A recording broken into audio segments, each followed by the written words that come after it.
বিশ্বের সবচেয়ে দুর্নীতিগ্রস্ত দেশের তালিকায় বাংলাদেশ ১৩তম। বিশ্বজুড়ে দুর্নীতির ধারণা সূচক ২০২৫-এর প্রতিবেদনে এই তথ্য প্রকাশ করেছে বার্লিন ভিত্তিক প্রতিষ্ঠান ট্রান্সপারেন্সি ইন্টারন্যাশনাল।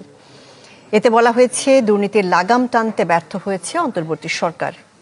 রাষ্ট্র সংস্কার প্রক্রিয়াতে অগ্রগতি না হওয়ায় খুব একটা ইতিবাচক পরিবর্তন হয়নি বাংলাদেশের স্কোর ও অবস্থানের।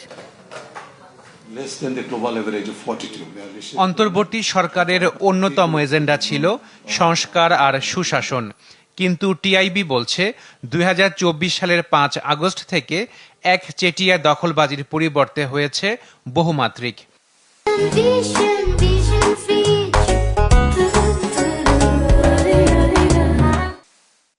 মঙ্গলবার ২০২৫ সালের দুর্নীতির ধারণাসূচক প্রতিবেদন প্রকাশ করে ট্রান্সপারেন্সি ইন্টারন্যাশনাল। প্রতিবেদন বলছে, বিশ্বের সবচেয়ে দুর্নীতিগ্রস্ত দেশের তালিকায় বাংলাদেশের অবস্থান ১৩তম। এবার সবচেয়ে দুর্নীতিগ্রস্ত দেশের তালিকায় যৌথভাবে শীর্ষে দক্ষিণ সুদান ও সোমালিয়া, আর কম দুর্নীতিগ্রস্ত দেশের তালিকার শীর্ষে ডেনমার্ক।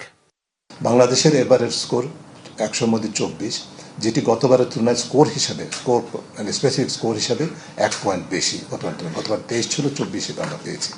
কিন্তু আমরা যদি স্কোরটাকে যেভাবে তালিকাটার মধ্যে হিসাব করা হয়, র্যাঙ্কিংটা দেখি নিচের দিক থেকে, তাহলে আমাদের অবস্থান ১৩তম, যেটি গত বছর ছিল ১৪তম, অর্থাৎ আমরা এক ধাপ নিচে নেমেছি। টিআইবি বলছে, দুর্নীতি রোধে যে সম্ভাবনা তৈরি হয়েছিল তা ব্যর্থ হয়েছে। দুর্নীতি ঠেকাতে ব্যর্থতার পরিচয় দিয়েছে অন্তর্বর্তী সরকার। রাষ্ট্র সংস্কার করে ফেলবে, বাংলাদেশের দুর্নীতি নিয়ন্ত্রণ করে ফেলবে, এই প্রত্যাশা কিন্তু ছিল না। কিন্তু ছিল যে ফাউন্ডেশন তৈরি করবে, দৃষ্টান্ত স্থাপন করবে, ভিত্তিটা তৈরি করবে।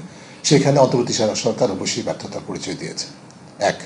দ্বিতীয় হচ্ছে যে এর পেছনে অন্যতম কারণটা কিন্তু শুধুমাত্র অন্তর্বর্তী সরকারের বিষয় না, কারণ অন্য উপাদান এখানে কাজ করেছে। কেন আমরা ভালো করতে পারি নাই, সেটা হচ্ছে আমি বলেছি পলিটিক্যাল অ্যান্ড গভর্নেন্স স্পেসের মধ্যে সেই একই ধরনের যে আমাদের পালা সংস্কৃতিটা চালু হয়েছে ৫ তারিখ থেকে ২৪-এর আমলাতন্ত্রের মব তারা কারা করেছে, এই যে দলীয়করণ।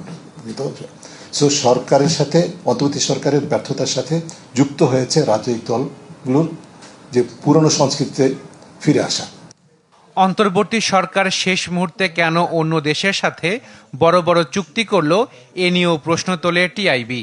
হ্যান্ডওভার নোটস দেওয়া উচিত যে এই কাজগুলো করেছি, এর ইমপ্লিকেশন আপনার জন্য, নতুন সরকারের জন্য এইটি। আশিকুন প্রিন্স, চ্যানেল 24, ঢাকা।